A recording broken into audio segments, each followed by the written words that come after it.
You think networking is about being likable. That's your first mistake. While you're busy trying to be everyone's friend, smiling through your discomfort, nodding at mediocre ideas, the powerful aren't even looking at you. They can't see you. And the reason they can't see you has nothing to do with your charm or your credentials. It has everything to do with the fact that you fundamentally misunderstand what power recognizes. Power doesn't see warmth. It sees utility. It doesn't hear kindness. It hears leverage. And until you accept this uncomfortable truth, you will remain exactly where you are, watching from the outside as others ascend to rooms you didn't even know existed. Machiavelli understood something that most people spend their entire lives refusing to acknowledge. He understood that the social world operates on laws that have nothing to do with fairness, nothing to do with goodness, and everything to do with strategic necessity. These aren't the laws they teach you in school. They're not the principles your parents whispered to you before bed. These are the laws that govern how emperors choose their advisors, how billionaires select their inner circles, how the invisible architecture of influence actually functions when you strip away the mythology. And if you want access to powerful people, if you want to move beyond the periphery and into the center, you need to stop operating on the rules you were taught and start operating on the rules that actually exist. The first law is simple but brutal. Never outshine the master. You think competence is your ticket to the inner circle. You think if you just demonstrate how brilliant you are, how capable, how much better your ideas are than everyone else's, the powerful will recognize your value and pull you closer. This is a catastrophic misunderstanding of human psychology. Powerful people did not become powerful by celebrating those who make them feel inadequate. They became powerful by surrounding themselves with people who amplify their own perceived brilliance. When you outshine someone more powerful than you, you don't inspire admiration. You inspire threat. And threatened people don't promote you. They eliminate you. Not always literally, of course. Sometimes elimination looks like being frozen out of important conversations. Sometimes it looks like your ideas being attributed to someone else. Sometimes it looks like a subtle, unspoken understanding that you're no longer welcome in certain rooms. Machiavelli watched this pattern repeat itself across courts and councils throughout history. The advisor who was too clever, too visible, too obviously superior, always met the same fate: obscurity or worse. The solution isn't to dull your abilities. It's to recalibrate your presentation. Make your master look brilliant. Frame your insights as extensions of their vision. Let them take credit publicly, while you accumulate real influence privately. This isn't weakness. This is strategic invisibility. It's the difference between being celebrated for a moment and being indispensable for a lifetime. The second law cuts even deeper. So much depends on reputation. Guard it with your life. But here's what most people miss. Reputation isn't built through consistent goodness. It's built through consistent narrative control. The powerful don't have better reputations because they're better people. They have better reputations because they understand that reputation is a weapon, a currency, and a shield all at once. Before you ever meet a powerful person, they've already formed an opinion about you. That opinion wasn't formed through direct experience. It was formed through the stories that preceded you, the whispers, the associations, the social proof that either elevates you or buries you before you even enter the room. This means every interaction you have, every alliance you form, every public statement you make is either building the foundation of your access or destroying it. Machiavelli knew that once a reputation is damaged, it's almost impossible to repair, not because people are unforgiving, but because people are lazy. They will default to the simplest narrative available. If the simplest narrative is that you're unreliable, or petty, or desperate, that narrative will follow you like a shadow. The solution is preemptive architecture. You don't wait for your reputation to form organically. You engineer it deliberately. You control what stories circulate about you.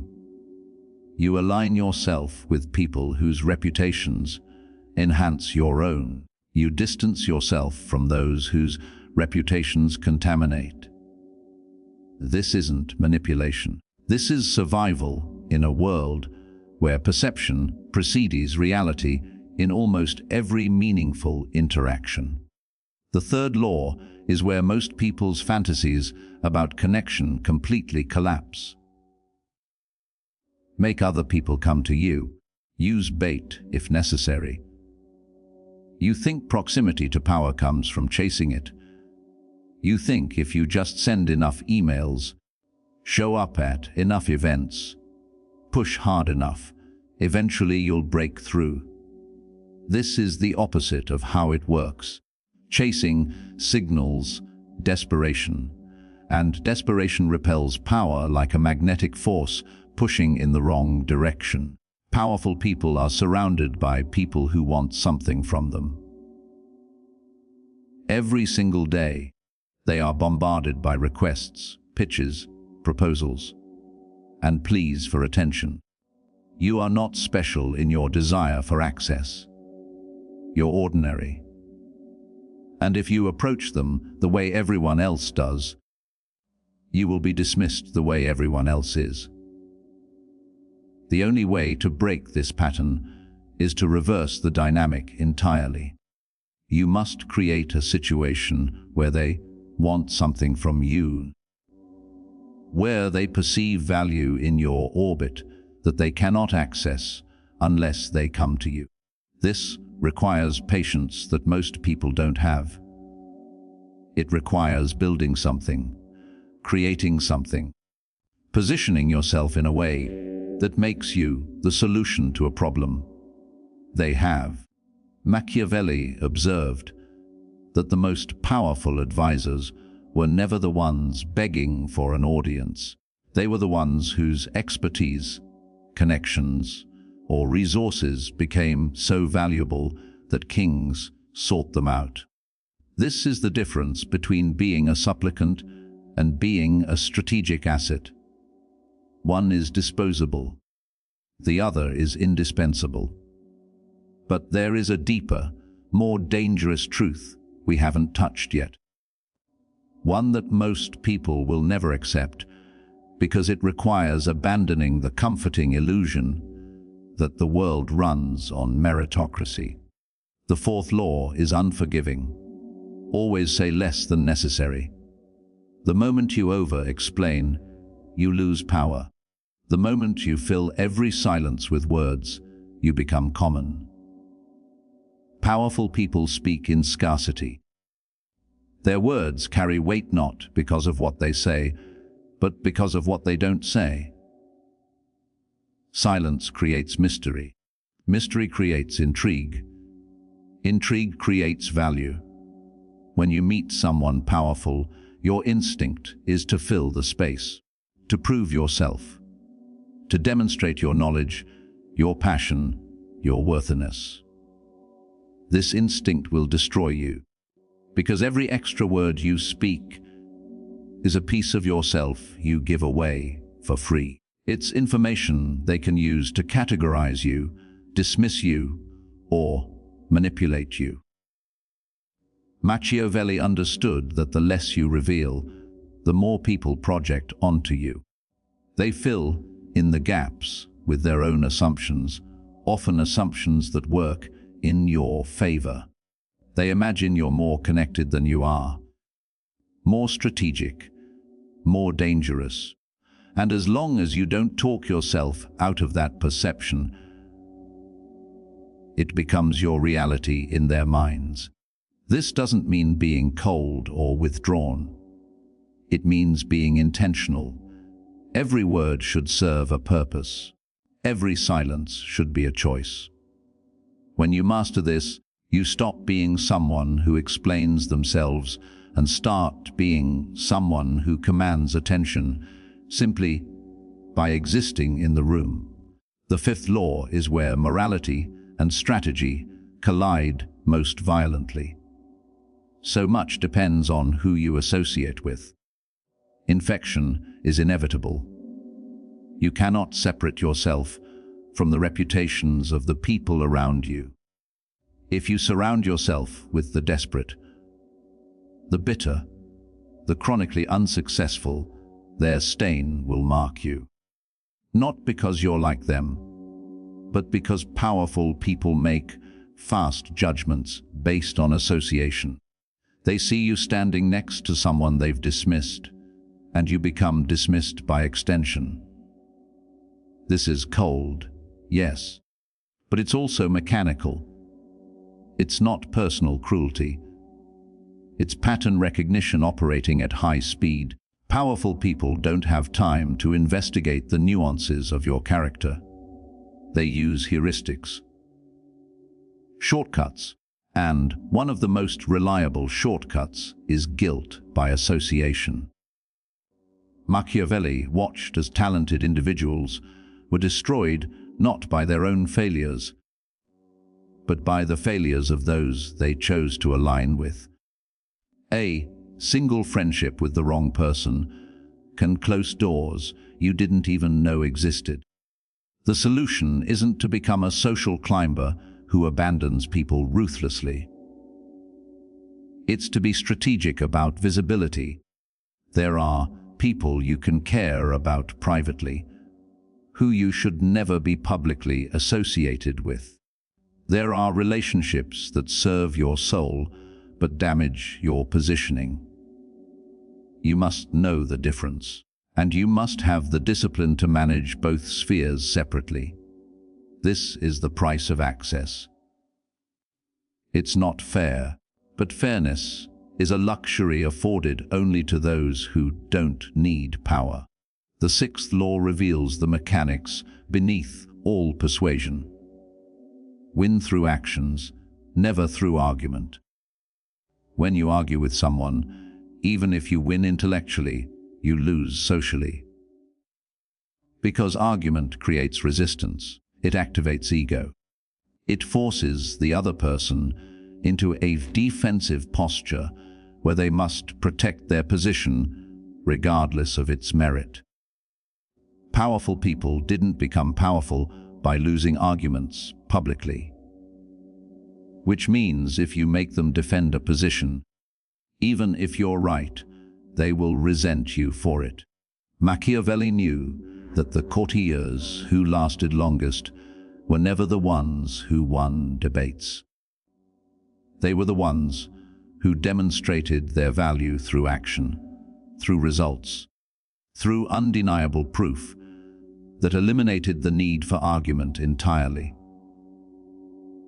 When you want to influence someone powerful, don't try to convince them with logic. Show them. Create something they can't ignore. Solve a problem they didn't know you were working on. Present a result that speaks louder than any words could. This approach bypasses their defensive mechanisms entirely. There's no argument to win or lose. There's only the reality of what you've accomplished. And reality is far more persuasive than rhetoric. This is why the most influential people are often quiet. They're not building arguments. They're building evidence. The seventh law is where most people's natural instincts betray them completely. Get others to do the work for you, but always take the credit. This sounds cruel until you understand the actual mechanics of how credit flows in hierarchies. Credit doesn't flow to those who did the work. It flows to those who owned the vision, took the risk, and bore the ultimate responsibility. If you want to connect with powerful people, you need to understand that they're not looking for workers. They have workers. They're looking for people who can orchestrate outcomes, people who can take ownership of complex problems and deliver solutions, regardless of how many hands touch the work along the way. When you present yourself as someone who simply executes, you position yourself as replaceable. When you present yourself as someone who orchestrates, you position yourself as essential. Machiavelli observed that princes didn't elevate the soldiers who fought bravest in individual battles. They elevated the generals who won wars. The general gets the credit because the general carries the weight of strategic responsibility. If you want proximity to power, you must be willing to operate at the level where credit accumulates, not at the level where effort accumulates. This doesn't mean you steal credit from your team.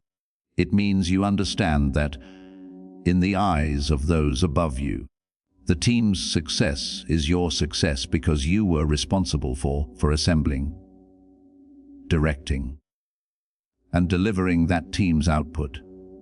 This is how you become indispensable, not by being the best worker, but by being the person who makes workers into victories.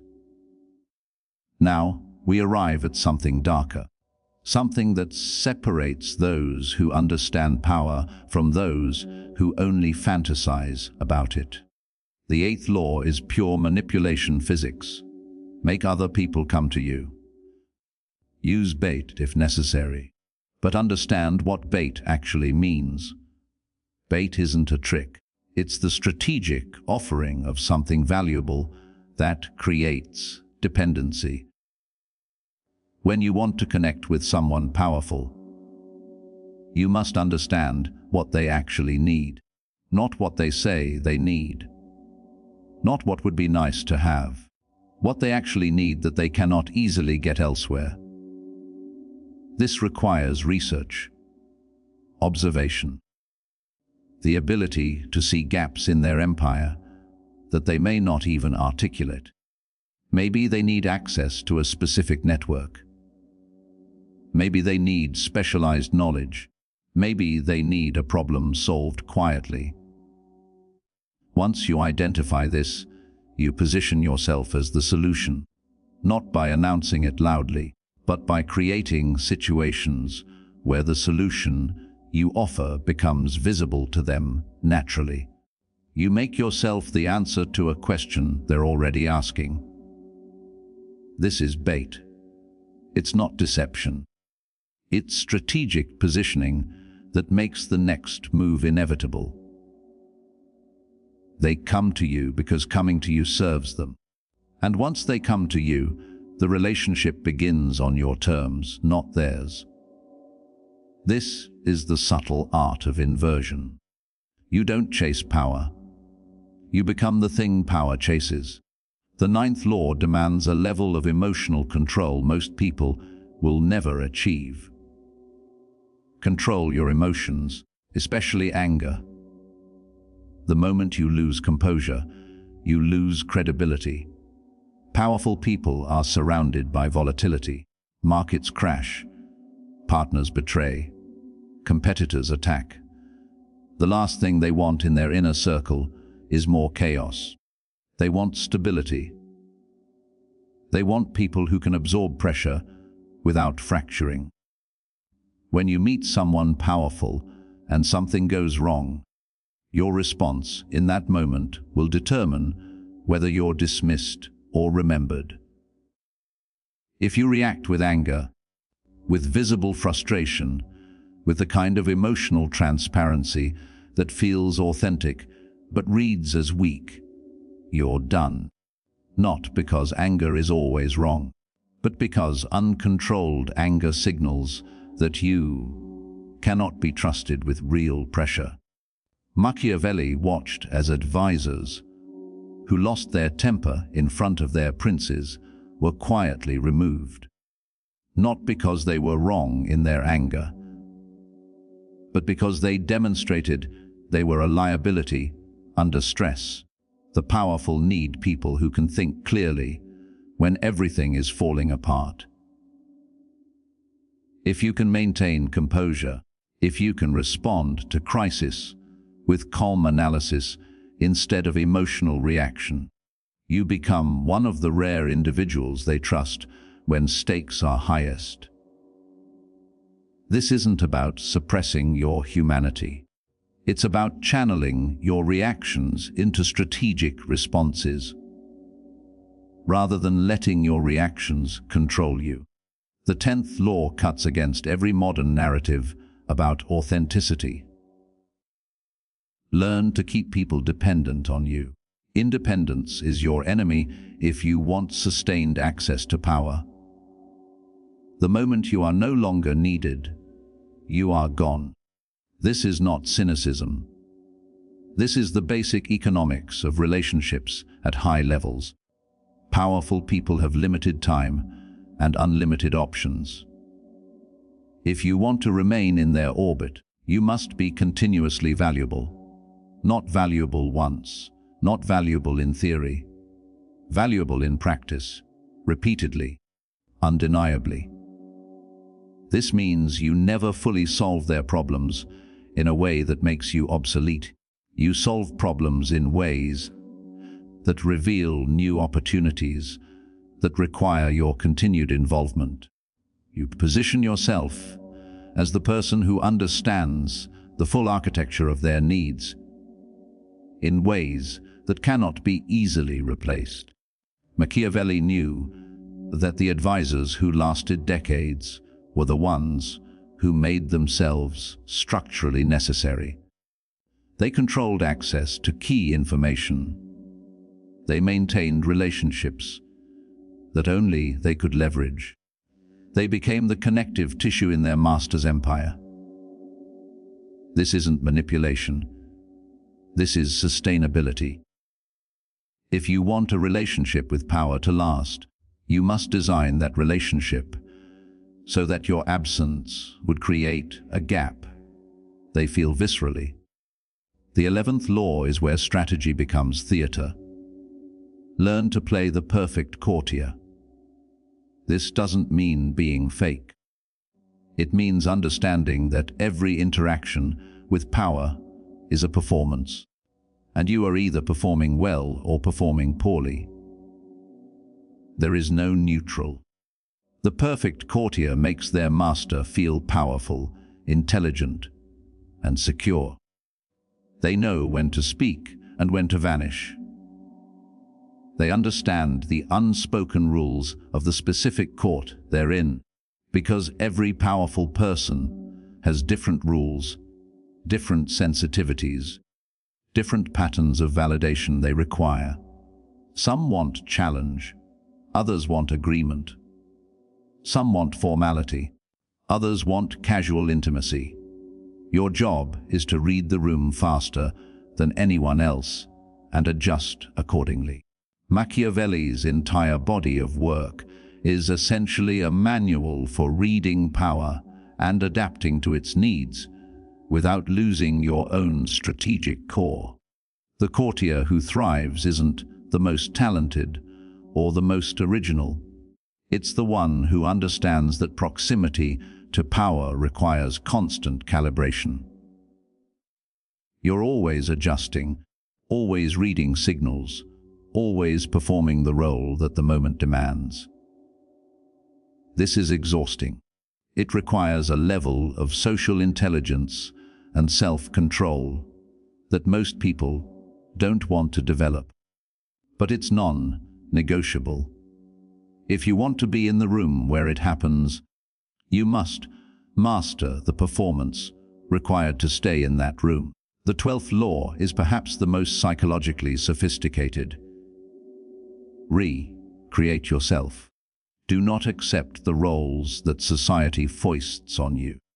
Powerful people are drawn to individuals who seem to operate outside normal constraints, who have reinvented themselves, who carry the energy of someone who authored their own identity, rather than accepting a default. When you meet someone powerful, they're subconsciously asking, is this person predictable or surprising? Is this person bound by convention or liberated from it?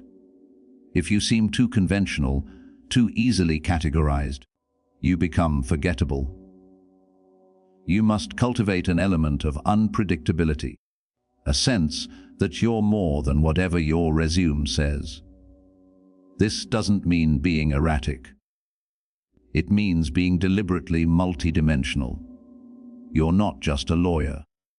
You're a lawyer who studied philosophy and builds furniture on weekends. You're not just an entrepreneur. You're an entrepreneur who spent a year in a monastery.